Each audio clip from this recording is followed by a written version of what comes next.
Normans. Okay guys, so we're going to look at question 4 on the Norman paper. Now we know that this is definitely going to be to do with the Battle of Hastings. So here's an example question that we've come up with. Skill was the main reason for the outcome of battles in this period. How far does a study of the Battle of Hastings support this statement? Explain your answer. You should refer to Hastings and your contextual knowledge. This question's worth 16 marks, so it's really important we get it right. So a quick recap of the actual site itself. First of all, we've got the hill, okay, later called Senlac Hill. Remember, that means Lake of Blood. Now, either side of the hill, there is some marshland. At the top of the hill was Harold Godwinson. That's Harold with an O. And he had one line of soldiers called the Third, and then in front of them, the housecarls forming a shield wall. Now, William's forces were divided into 3. In the middle, the Normans. On the left, the Bretons. And the right, French and Flemish forces. And of course, we can't forget William himself.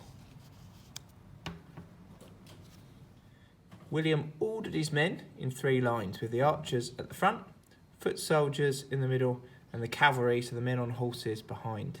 Harold, at the top of the hill, had a line of housecarls with his shield wall, and behind that, the less experienced third soldiers. Initially, the Normans have very little success. The archers fire their arrows, pew, pew, but they just land in the shield wall. The foot soldiers and the cavalry just march up the hill and engage with the housecarls there, but don't really seem to make too much of a dent in their shield wall. It's not until William uses the trick of retreating that members of the housecarl were drawn out and then surrounded and killed. And eventually, the shield wall is so weakened that the Normans can go up the hill and eventually some break through and kill Harold. This scene here from the Bayeux Tapestry shows us that final moment, with Harold being killed, possibly by an arrow to the eye, or possibly being this figure here being struck down by a Norman knight. Let's look at how we'll answer this question. First of all, in terms of structure, we want to have an introduction. Then we've been given the aspect of skill, so we'll talk about that. Then other factors that we will need to consider: luck, preparation, and then finally a conclusion. So that's our structure, okay? Perhaps if I put it like this in a list, I'll make a little bit more sense for you guys, okay? So introduction, then we'll talk about why skill or leadership led to William winning the battle, why luck was important, why preparation was important, and then a conclusion. So let's look what we'll talk about in these different sections. One reason why skill or leadership led to William's victory can be seen in this image here taken from the Bayeux Tapestry. Here we can see William lifting up his helmet, and the men around him are pointing at his face. He's pointing at his face. Now, during the battle, William's horse was killed underneath him a number of times, and it was thought at one point that William himself was dead, and this would have absolutely devastated his men and would have led to them losing the battle. However, at this point, William bravely takes off his helmet, which would have been extremely dangerous, and shows his men he's still alive, and this obviously would have motivated them to carry on fighting. Another area where William's skill or leadership was absolutely vital was the trick of retreating. Now, we know during the battle, the Bretons, who were on the left flank of the Norman army, ran away. William quickly races behind his men and encourages them to turn around and start fighting again. Now, we believe that William then uses this tactic to draw housecarls out of the Anglo-Saxon shield wall. So they go up and fight them, pretend to run away. Housecarls run after them, and the housecarls, remember, who are on foot, are quite slow. They're quickly surrounded by William's cavalry and cut down. And this is the way that the shield wall is weakened so that the Normans can break through. Another reason that you will talk about for William winning the battle is preparation.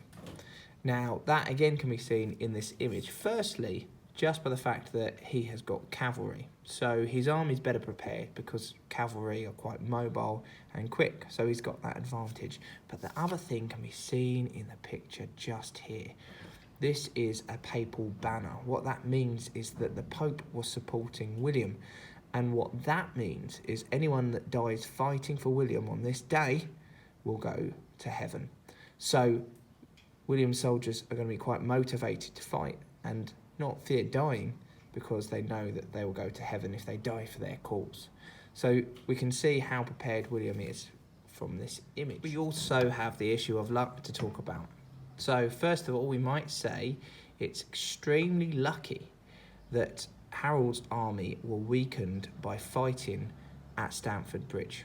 So the winds obviously were blowing in the wrong direction for William to sail over to England, and instead Harold Hardrada and his Viking forces landed first. So Harold Godwinson had to march his men all the way up north to Stamford Bridge, fight a battle there, and then march south to fight William once the winds had changed into the other direction.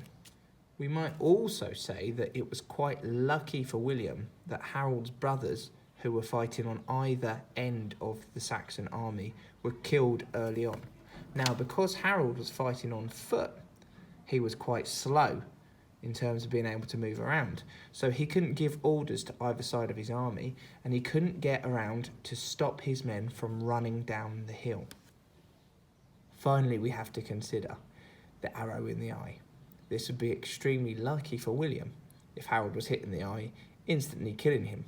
Now, of course, the Bayeux Tapestry here suggests that that was the case, although many historians question it. Some have suggested that perhaps Harold was actually this figure here, and some of the primary evidence suggests that Harold was actually cut down by Norman knights that had broken through the shield wall. But either way, if he was hit in the eye with an arrow, we'd have to say that that was an amazing stroke of luck for William there. So there you have it. That's what we will talk about in this question. So remember, introduction, we introduce what our argument is going to be. Now, I've probably given you more reasons for luck being significant there, so I would probably consider luck to be the most important out of these.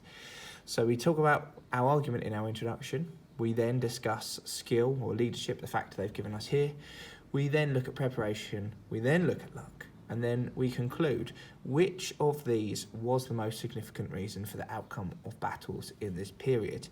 So you might say luck was more significant because if it wasn't for Harold's army already being weakened fighting at Stamford Bridge, it wouldn't have mattered if William was better skilled or more prepared, because Harold would have had more men and they wouldn't have been so tired in terms of fighting. Remember, you've got to make sure you're comparing the different reasons when you're making your judgment in the conclusion. Now, the final question that you actually get on your exam paper could focus on any of these areas, but you're going to talk about all of this stuff in it. So you can prepare and plan for whatever kind of option comes up in the final exam. Good luck, gang.